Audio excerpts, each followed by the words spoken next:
Blockchance Online Live is an online live-streamed broadcast talk show about blockchain, AI, and green technology. We bring inspiring speakers and innovative thought leaders together to talk about current and future developments within these exciting new fields. Join us to learn how we can use these disruptive technologies to better aid humanity and strive for a fair, secure, humane, and positive future.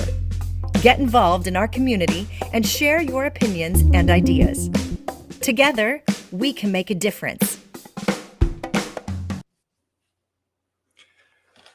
Greetings to all of you and all the good people out there, and welcome to Blockchance Online Live. My name is Ragnar Kruse and I'm your host today. We have a really exciting topic. We will talk about the revolutionary potential of AI in healthcare. A little bit different today is that this show is hosted by AI.Hamburg. AI.Hamburg wants to bundle all existing AI forces in Hamburg and Northern Germany in order to develop this region to one of the leading ones in Germany and Europe. And AI.Hamburg will run the first AI summit embedded in the Blockchance 2021 conference. Talk about this a little bit later. To all of you, BCO is a collaborative open platform, and we want you to be part of it. Be part by typing your questions on the live chat or in the Telegram. You see down here where it goes.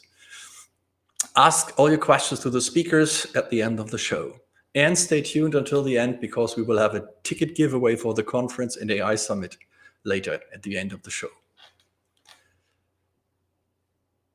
Okay, now let's start. The topic today is, as I said, the revolutionary potential of AI in healthcare. So what we're going to do is we will discuss use cases of AI in healthcare. We will show how AI can improve your health and how the future of healthcare looks like.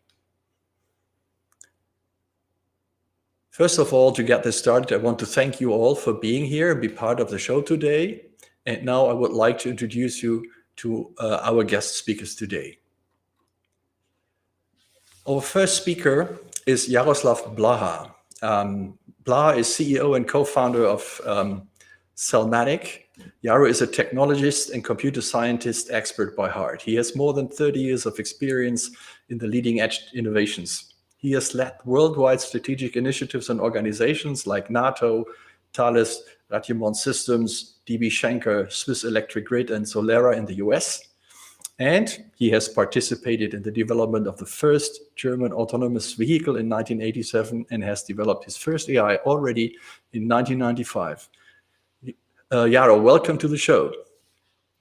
Hello, Harry. Hello, everybody out there. Thanks for having me here. And I'm totally excited to be able to speak about our latest activities, which I'm driving now for 3 years with Cellmatic, which is a startup here in Hamburg to develop diagnostic of medical images with artificial intelligence. Thanks a lot, Jaro. Great to have you with us.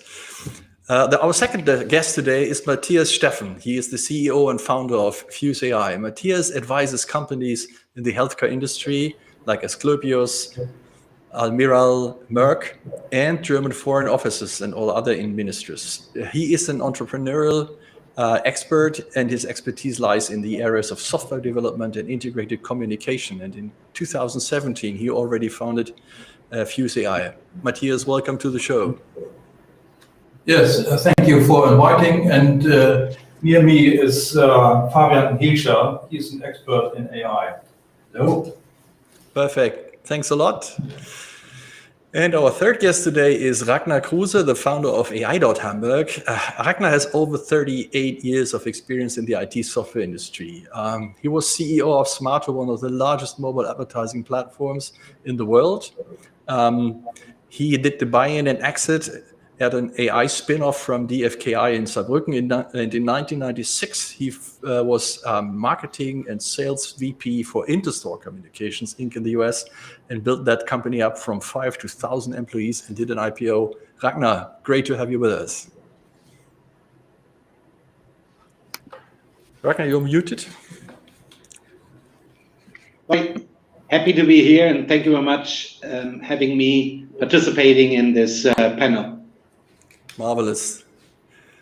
Okay, Yeah, now we have these marvelous experts all here at the table, and let me start to ask you some starting opening questions. I would like to start with Matthias and Jaro. Looking at you and your companies, how are you and your company revolutionize health with AI? Matthias, do you like to start? Yes, thank you.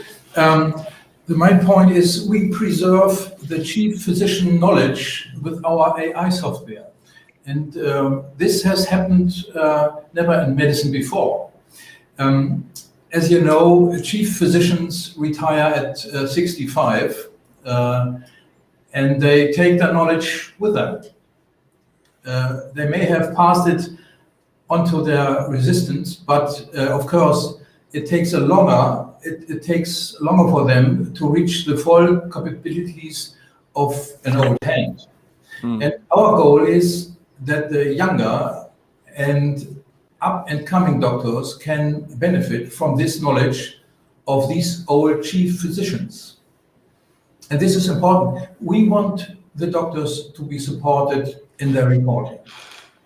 You have to imagine that the radiologist sits at the screens all day and only sees black and white images.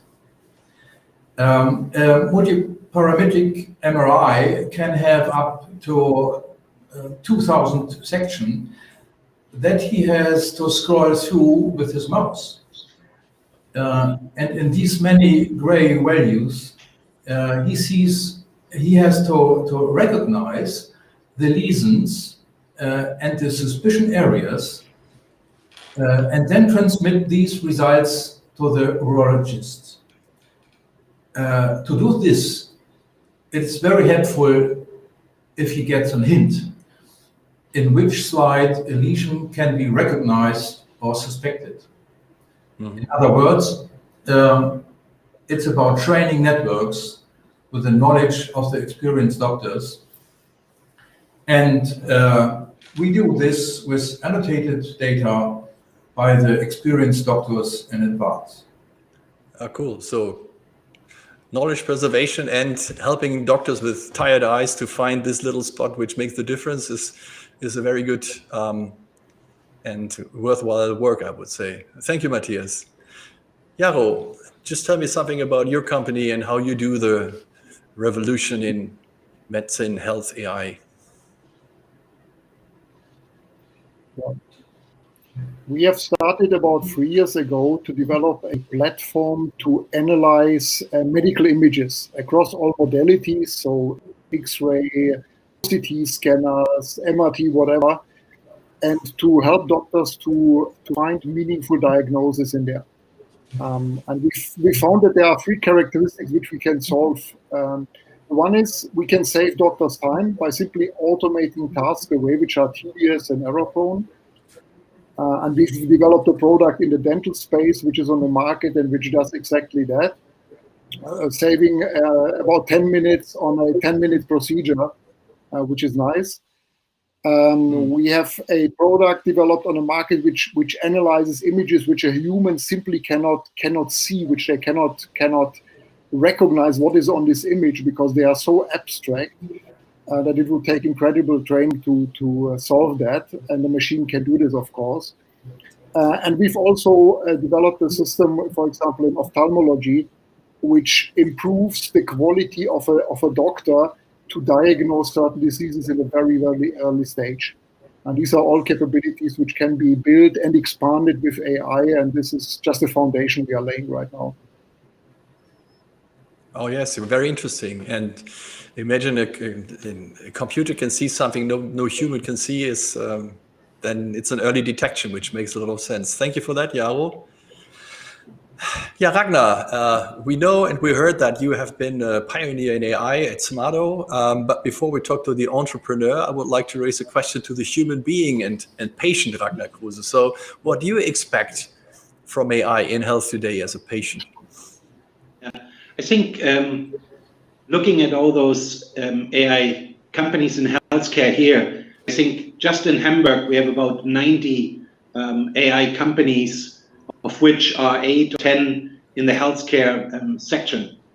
And so what I see there is AI today allows really to detect with a high probability of on X-rays or MRIs, cancer, tumors, or any anomalies. Yeah. And so, first of all, I would expect that today I would expect that all doctors really use and make use of this technology to have good and stable diagnosis. Yeah. And the big picture behind it is, and I think where I would like to see this going is that with the constant help of AI, we would actually be able to come from healing to prevention of illnesses, yeah, so that we can live a longer and healthy life. Yeah, and I think we're very close to that. That's my expectation, and I hope I will benefit from this myself. That makes sense. Thanks a lot. Yeah, but look at this picture. I mean, there is now artificial intelligence as a colleague, as a nurse or a doctor or something like this. So what is your experience, Matthias and Jaro, when you look at these new relationships? How do doctors react to their new colleagues? Matthias? Yes. Looking back over the past 5 years, one can say that at the beginning, AI was met with great rejection at the congresses. But now there are very many solutions developed by universities in particular on how AI can speed up diagnostic processes. I don't have any survey figures, but my personal impression is that the acceptance of AI tools has improved so much among the majority of doctors that they would use them immediately today because they expect higher medical quality and patient benefits from these tools. I believe that doctors are slowly adapting to using AI. I had an interview last year with Mr. Tschentscher. He is the first major of Hamburg and medical doctor. He said, "Why are so many questions being asked?" We have always worked, he followed, we have always worked with algorithm and Excel list in laboratory medicine and try to make predictions. Now, this is just a logical progression. That is why doctors are not so far removed from these technological innovations, I think. So they don't see it as a competitor anymore, so they as a tool more? Or? Yes, yeah. And here in Hamburg, for example, there's Professor Huland at the Martini Clinic. In prostate diagnosis, he started collecting data 30 years ago. He has all the patients from 30 years in his file, and he knows his patient well because he sends them every year survey for every year. But that is very important for him, so he can collect many data from his patient, and that is the main point. Similar in our case, it's very similar. And how is he learning from that data? Is there any technology already collecting all the data from this huge amount of files? No, not yet. We have no AI possibilities and tools, but he can make some statistics, and that's important for him. Okay. Thank you, Matthias. Jaro, we learned that you have been part of the first autonomous driving car, and I always make a joke that we really love to be.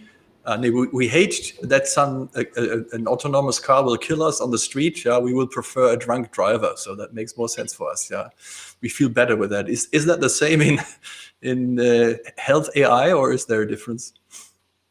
Well, first of all, I was involved only in a very small part of this project in 1987 during my first master thesis, but it was an interesting experience. Patients in general hated to be killed, whether it's by a doctor or artificial intelligence. Makes sense. Yeah, totally. But I think on the other side, patients are thankful for any means that improves their health, be it diagnostic, be it therapeutic. So if they they or their doctors get some tool which improves the result of the treatment in whatever way, then they are thankful for it and they will accept it.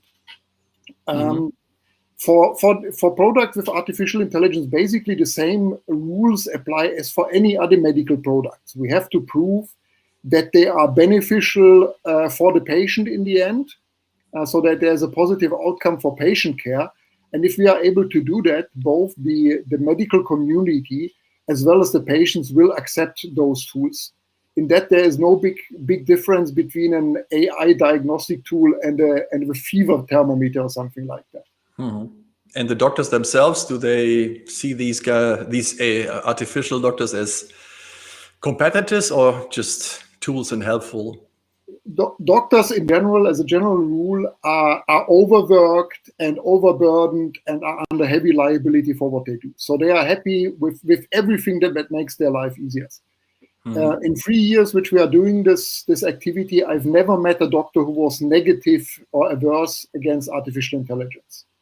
Having said that, doctors are at the same time slow in adopting new technologies. The adoption of the fever thermometer took 100 years from invention to being accepted in the community. So doctors are open, but they are concerned whether it, for example, impacts their procedure and the way they are working. And if that is complicated or not smoothly integrated, then they start to be resistant. But it's coming slowly, and in general, the community is very open.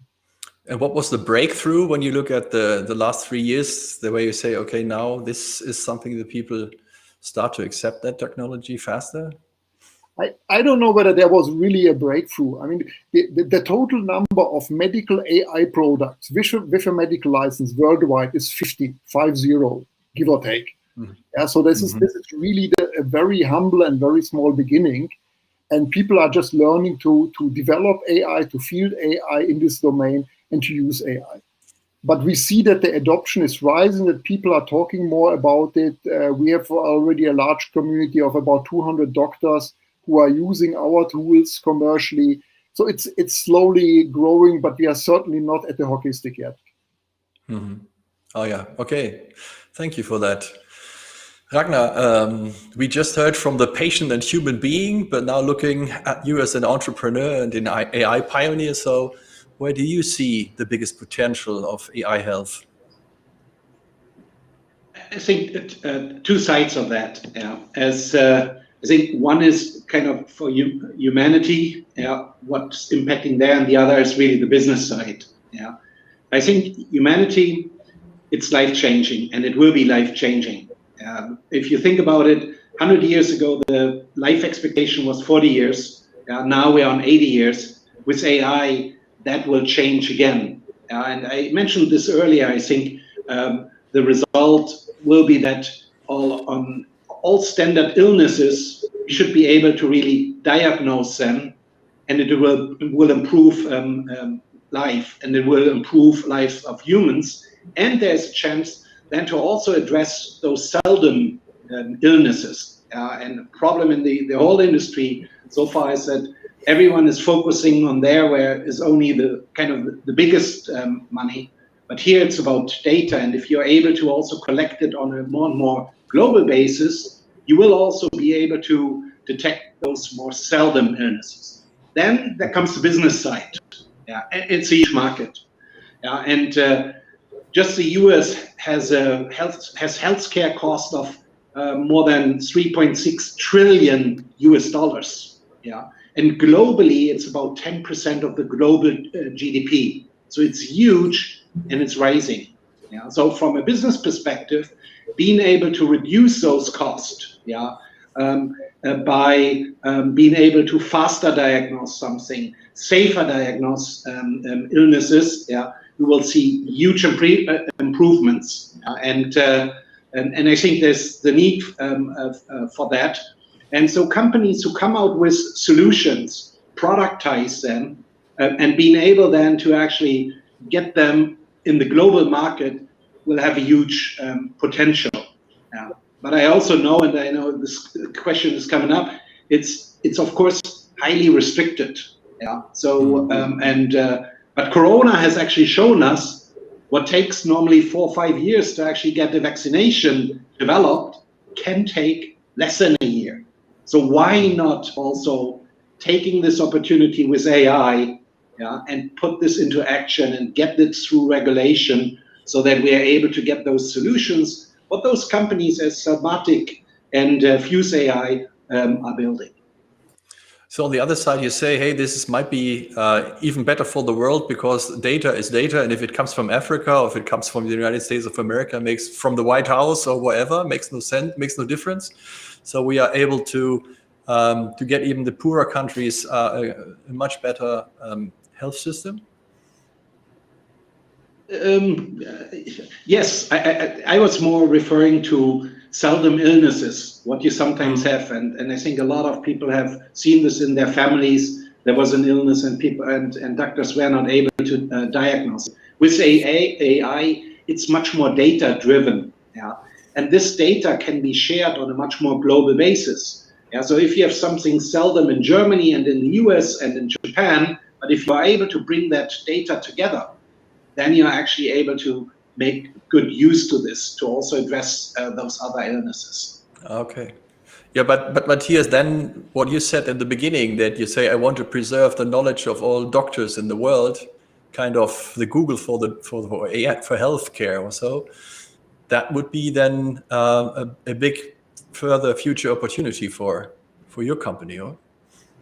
Yes, it's very important that we get this data from clinics over the world. We work together with a Switzerland clinic, and we get from there the very important data, annotated data, and we make the training with this data. It's absolutely important for us to have a huge data, and perhaps Fabian can tell us about the very important point to get this data. Yeah, the important stuff in the data we have, for example, for tasks where radiologists have different opinions. And it's not only important to have a huge data set, also the quality of the data is really important to be able to train models that generalize well. So our goal is to get a trained model that generalizes with unseen data and get a good prediction performance.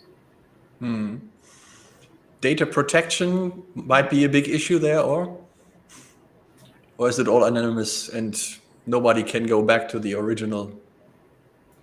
Yeah, we need to get anonymous data, so we only use that. Yeah. And these data about the seldom illnesses Ragnar mentioned, so there's a disease which normally is so seldom that it makes no sense for big companies to play with or to work on that.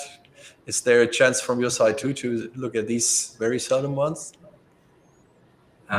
What kind of data do you mean? What mean? There are some diseases which are so seldom that normally big pharma companies and so don't care for that because they say there is no business in this.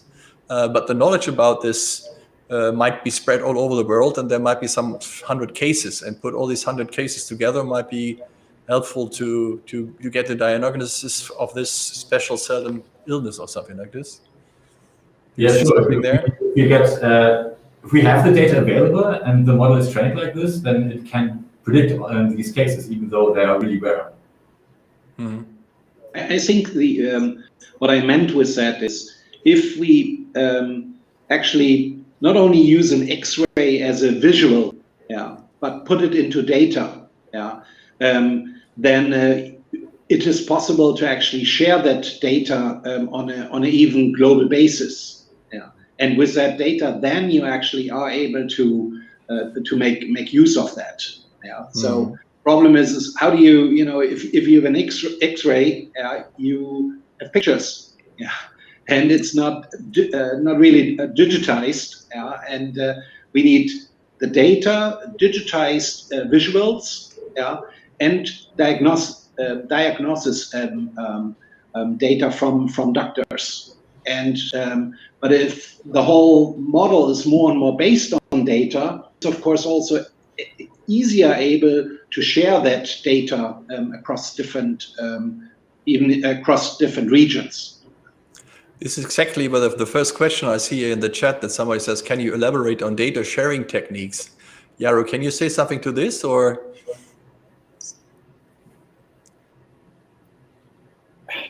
This is something which is very early stage. Many people are talking about federated data provisioning and such thing for AI, but we are at the very beginning here. There are a few government-sponsored projects to bring data together and make them available.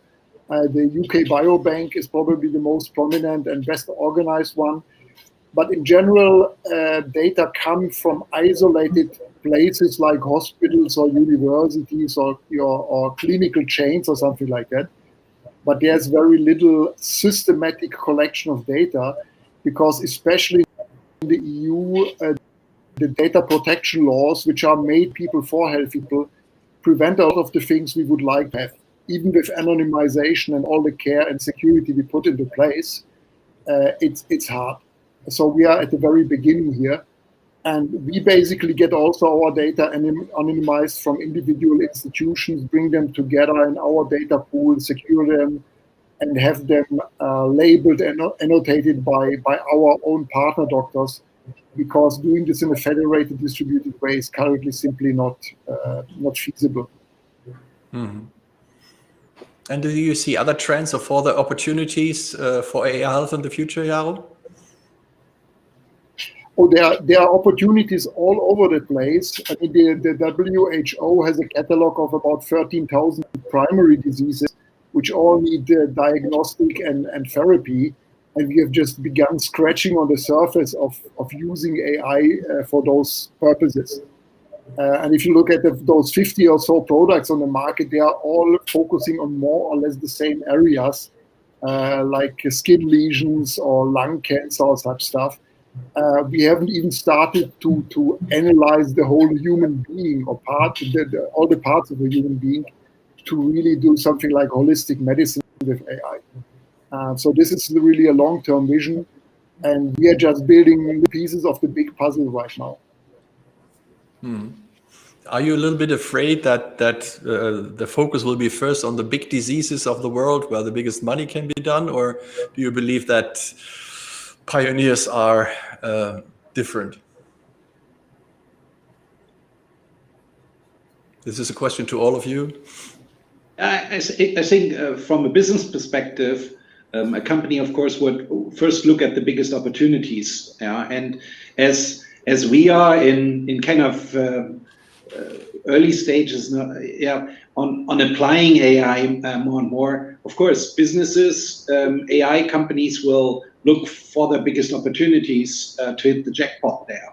So and that will, of course, also help to bring more knowledge to everyone, how beneficial AI actually can be to our healthcare. We need good successes, where then everyone can actually see how AI can be good for humans. Mm-hmm. Okay. Yeah, we have some questions here in our chat about data security, of course, because the people are afraid that all the data which are shared is then going to Social Security or something like this, and they don't get an insurance anymore. So the biggest issue is, of course, to get this data anonymized. On the other side, I'm pretty sure that insurance companies will gather and try to get some of these data in order to find out if they have good clients or bad clients, or ill clients or not, or healthy clients. Is that a threat for AI health? I would say to jump in here, and Jaro and Matthias might also say something to this. There are two sides really of that. Everyone who is ill will be happy to share their data to actually being able to get diagnosed right and find the right treatment. At that time, I don't care about my data. And knowing that, of course, we should not misuse it. So if then it's further beyond my own treatment used, it should be anonymized, so that it cannot brought back to me. Because of course, yes, health insurances, they might use it to actually, for the future, to increase or predict maybe some illness and then maybe even drop me, which luckily cannot happen in Germany, but it can happen in other countries, such as in the US, for example. Yeah. So data sharing is crucial to be able to work with AI. We need data for AI, but the benefits are huge. Okay, Matthias, Jaro, anything to add? If I may, yeah, if I may, the interesting thing is that data privacy is a theoretical concept for healthy people.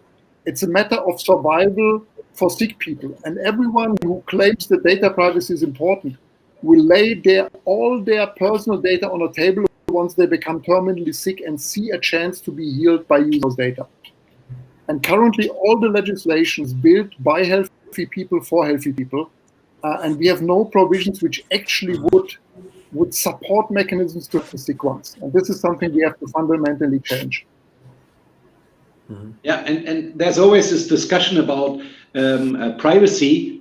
We are in the middle of a pandemic, and we are locked down, because our health system is not able to track the sources of that virus. Yeah, because here in Germany it's paper-based. Yeah, and I'm happy to share my data. Yeah, they can have my name, my phone number, my address. I would give it to the app, what we are all using. Yeah, so that I'm allowed to go out again, that I can actually go to a restaurant.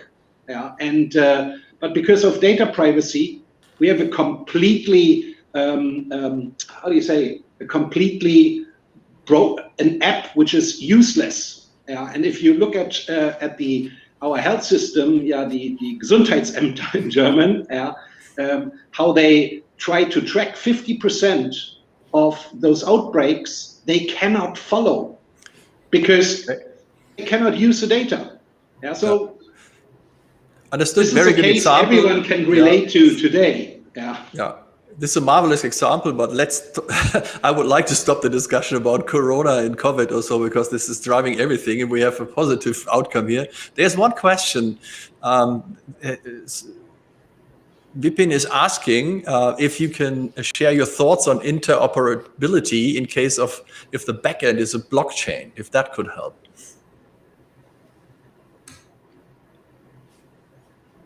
What do you think? I have a thought on that. I don't see any benefit of having blockchain in the back end. I can use a simple database with encryption to protect all my data. Mm-hmm.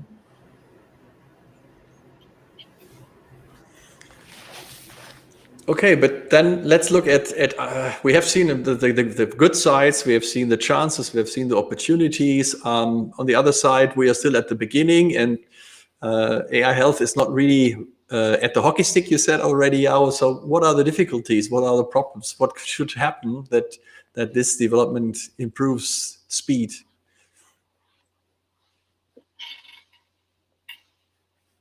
Matthias, you want to start?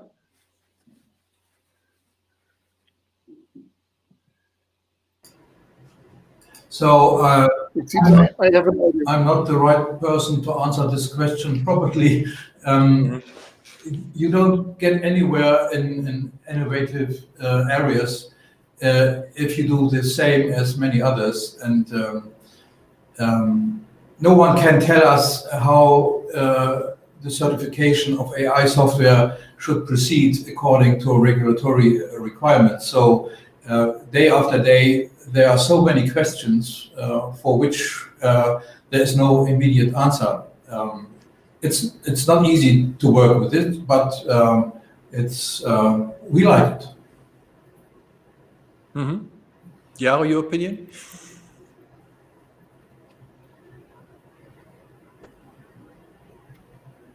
Yeah, sorry, I have an audio problem here, so I didn't hear the question. The question is looking at the difficulties and why is that not really going through the ceiling, the AI health area? Where do you see things that have to change, which should improve, and others?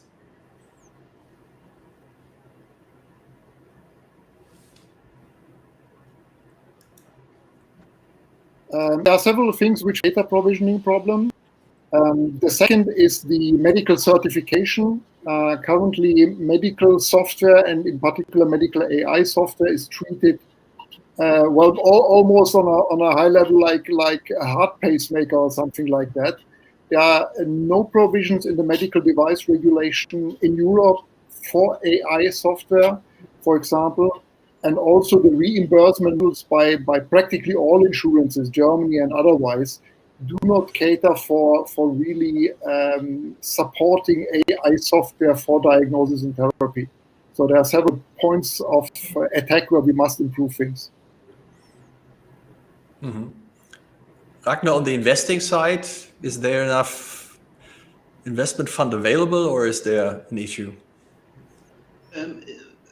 So I think, first of all, on a local basis, when I look at Germany, there's not enough venture capital actually in the market for AI startups. That's a problem clearly in Germany. It's completely different in the US. It's also different in Israel. Yeah. Here, people sit on their money and invest in real estate. Yeah. Come on, you can be safe. They've seen their increases there. But here, investors could do something, and do something for good, by investing in those AI companies and help them to bring their products to market. Yeah. So in general, venture money in startups in Germany is way too low. And of course, for AI companies who can make such a difference in the market, there is not enough money, and there should be much more money. Yeah. And we have much talent here. Yeah. So we have, just in Germany, we have somewhere between 500 and 700 AI companies. All over Europe, we have about 4,000 AI companies. Yeah. And they all struggle for capital because of those difficulties to get through regulations, those long time frames. It takes them longer. It doesn't take them longer because of their technology, yeah, but because regulation is putting a brake on this. So we need more venture capital in the market for AI companies. And putting this also in perspective, earlier I talked about the healthcare market and healthcare cost, yeah, but there are clear surveys about what AI can have an impact to the industry. Yeah? And for the German market, for example, the prediction is that there will be an increase of the GDP of plus 11% over the next 10 years if we apply more AI. For the North America, it's plus 15%. For China, it's plus 25% because they are already applying a lot and in full steam, and have a huge government program of $150 billion to actually drive AI into their economy, into companies, and into the schools. So we're missing out here on a huge opportunity to our economy. AI will drive our economy much more forward, and will improve our healthcare heavily. So I don't know how blind people can be, and I'm clearly here to actually tell a story and tell people, here's an opportunity, and here's something where you can have a positive impact. So do something about it. Thank you for your enthusiasm. That's great. Thanks a lot. Matthias, what do you need to develop your company further? What do you need to develop further methods, tools to improve other diseases, or even get a very fast new medicine against cancers or something like this?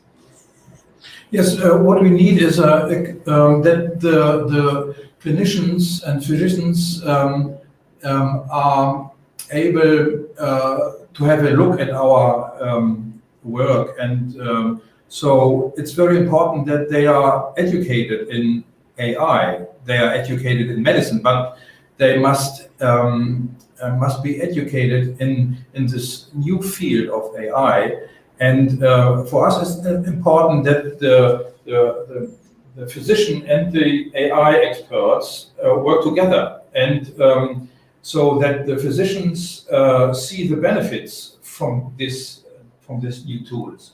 Perhaps you can say something to that. Yeah, I think it's really important. For example, we work on lesion detection MRI images, so it would be really good to get more feedback from radiologists what they think about. For example, we predict probabilities for each voxel in these images, and we have different techniques to visualize the data in different ways. So getting more feedback from more people is always helpful.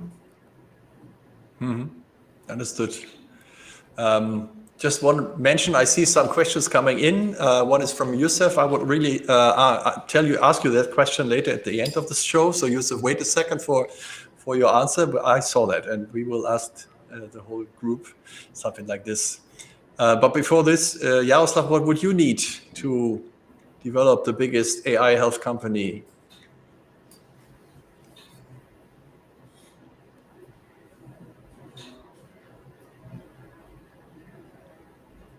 What are your biggest challenges, Jaro? Can you hear us? I think it's a little bit delayed. Well, besides the things which were already said, like money and data privacy, I think looking beyond Cellmatic, looking at. Can you hear me? Yeah. Yes. I can hear you perfectly. Perfect. Me too. We can hear you. Oh.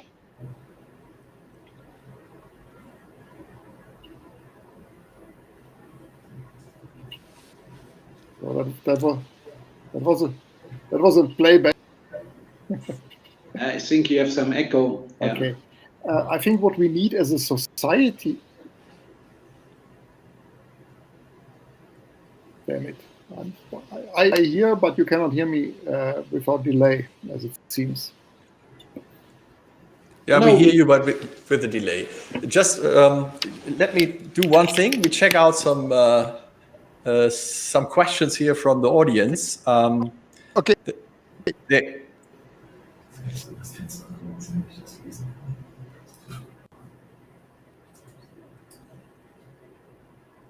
Am I still on? So I try again. What we need as a society is more awareness of data science, of computer science, of analytics, the basic knowledge. In Germany or in Europe, we have a handful, a few thousand of people who are actually educated on that. And with that, we simply don't have the critical mass to develop sufficient products to get them validated and to get them out to all the thousands of hospitals. From our space, in Germany, we have 72,000 dentists, and we are a little company, and we are building currently the only certified AI product in the dental space. How shall we reach 72,000 dentists without support of a strong ecosystem and community? And this is something which we have to really boost up, because Germany in particular is poor in comparison to other countries like Israel or China in that respect. Mm-hmm. Okay, thank you. Yeah, I would say we now talk a little bit about the questions here. There was one, I think, very important question that there was a statement more. He says, as soon as we have a good use case, then BCs will jump on that train easily. So the question is, how do we get fast to a big and really impressive use case in terms of AI in health? Any ideas, Matthias? And Ragnar too, after that? Yes, I think it's very important that the physicians and the radiologists go to the congresses and tells about their experience with companies like us. Because there are some very important cases in this field, and so the others who don't have any thoughts about AI, so that they can imagine what are the benefits of AI. It's very important to have these big congresses where the idea of AI can be distributed. Ragnar? Yeah, I must say, in general, so the last 15 years in my former company, I was purely in edtech. The last 1.5 years have really much more looked broader on AI across different industries and have had a lot of conversations. What I see is that many companies, many decision makers still don't understand what AI can do for them. Yeah. So over the last year, we've done many events where we always presented use cases. What was the problem? What was the solution? How was it solved? What was the impact? How much did it cost? How long did it take? Yeah, from different cases. And we're here in healthcare. So Matthias, with Fuse AI, they have a software solution which is integrated into the software of the MRIs. MRIs is the same as MRTs, I think in German. Yeah. And for prostata, a prostata solution. So every man will actually have and do their prostata test from a certain age on. And they have a solution which is able to diagnose prostata in, I think, 96% of the cases correctly. And one of the biggest problems in the market really is that very often prostata cancer is not diagnosed correctly. Yeah.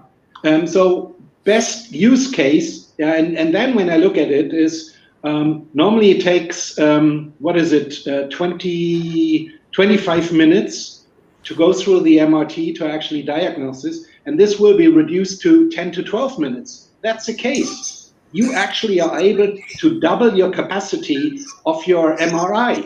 Yeah. That's a business case.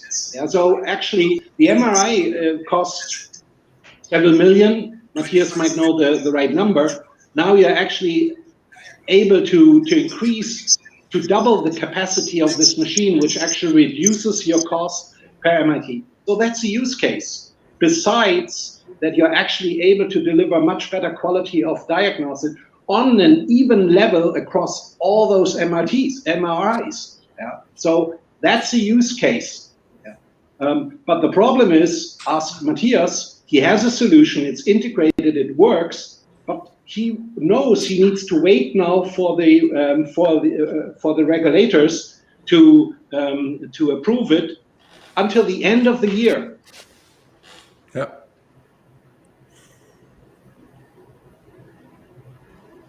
So those are use cases, and there are many use cases there. Yarrow has also some very nice use cases. Same thing there, reducing the diagnosis from like 10 minutes to a few seconds, because the software is exactly telling you where it finds anomalies or where it finds a certain illness. Mm-hmm. That's a use case. Then the question is, how do we bring this use case to big investors? I mean, this is the main case, right? Yeah. So first of all, everyone will see there's a great use case. The problem is to go to market with this kind of regulation. Yeah. And I would say what we need to do is we need to see that we go to the large clinic chains. Yeah, because for them it's a line item. Their investment, their cost per task. Yeah, and if you go to a larger chain, that should be a no-brainer. Yeah, mm-hmm. The problem is, of course, those chains you have much more in the US, which actually where they are able to leverage this in a much stronger case. While here, you have public clinics, hospitals, and some private chains. And so they're on the economics. So the opportunity is here, but it's much larger, of course, in the US than it is in Germany. Okay, thank you, Ragnar. Yarrow, can you try to give an answer too, or do you still have some technical problems?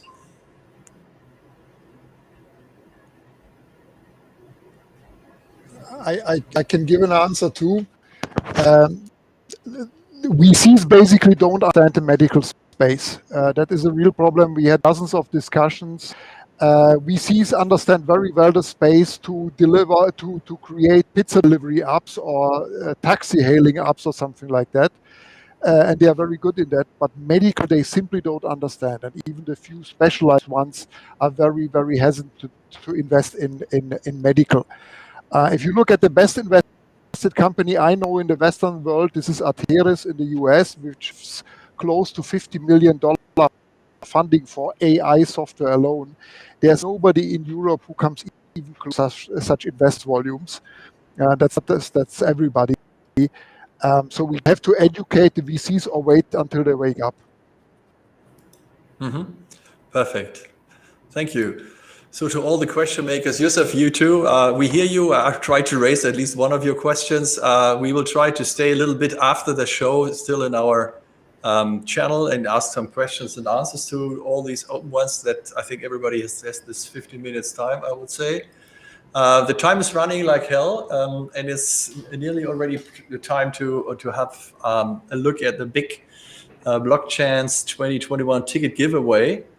As all the speakers here are also speakers of the Blockchains Europe 2021 and the Embedded AI Summit, which we talked about, we want to give a brief introduction into this conference. And we will give away a ticket of the value of 300 euros. It's an economy class ticket for the Blockchains Europe in July. The way it will happen is we will ask you a question concerning this topic here, AI and health, and all of you are asked to answer this question in the chat, and the quickest answer, the quickest correct answer, wins the ticket. So now a short video to show you what you can expect.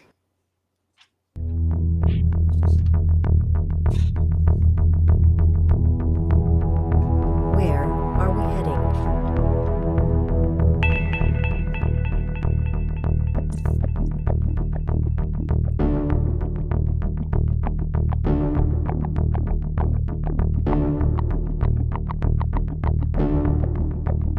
Who owns your data?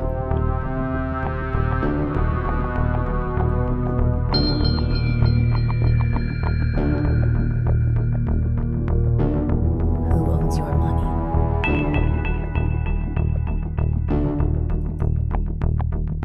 Your future. We are approaching a new dawn.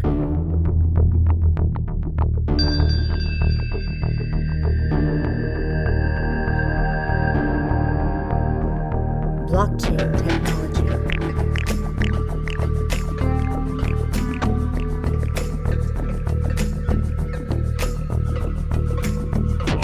Artificial intelligence.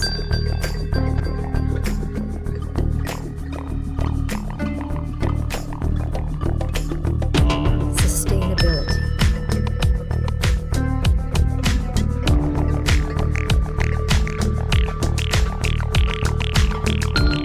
Be a part of the evolution.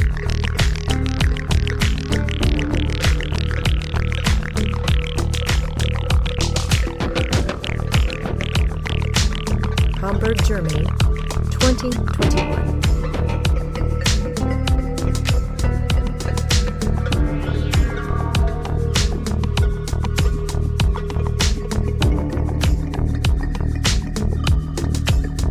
Blockchains 2021. So I hope that you really get some great idea about what's going to happen in July here in Hamburg at the Blockchains conference, and you really want to be part of that, and now you have the chance to win of this 300 euro tickets. You just have to answer one question correctly and fast. So the question is the following. In 2015, a study analyzed how many US deaths have been based on misdiagnosing illnesses and medical errors. And the question is, what do you think was that in percent? So you see the question again, what is the percentage of deaths in the US based on misdiagnosing illnesses and medical errors in percent? What year? I think you said 2015, right? 2015.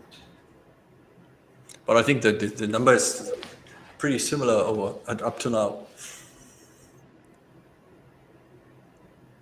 So everybody who has an idea, just write this in the chat and we will see who is closest to it and he gets the ticket or she gets the ticket.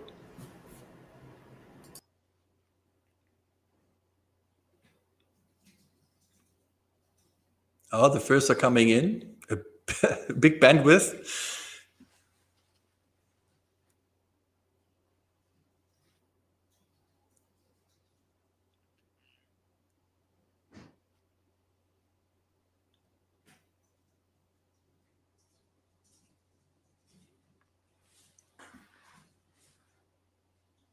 Five and 30.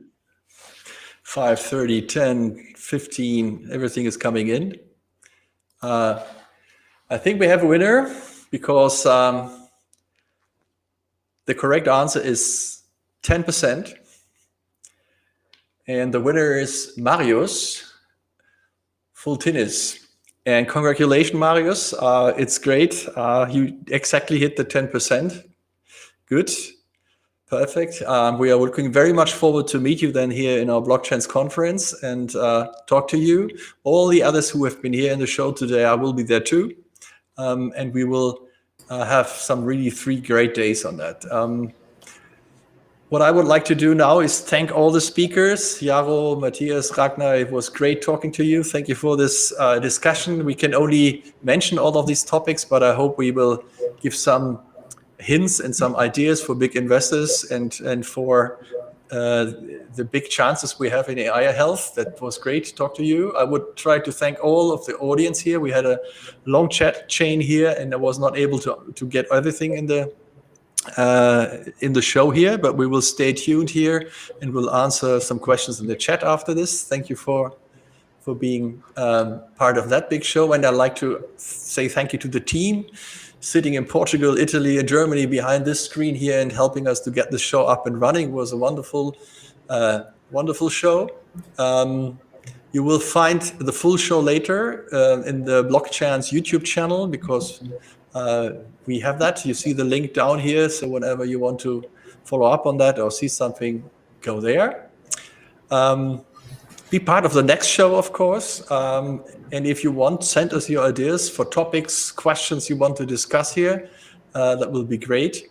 The next show will be blockchain and sustainability, ESG and DSG. Is it a contradiction, or can blockchain help us to create a prospering future? And we will have a wonderful discussion again here. So thank you very much. I wish you a great afternoon. I say live long and then prosper, yeah, because that is what it's all about. And long live AI. Thank you, guys. Thank you very much for having us here. Thank you. Bye-bye. Thank you. Goodbye. Bye.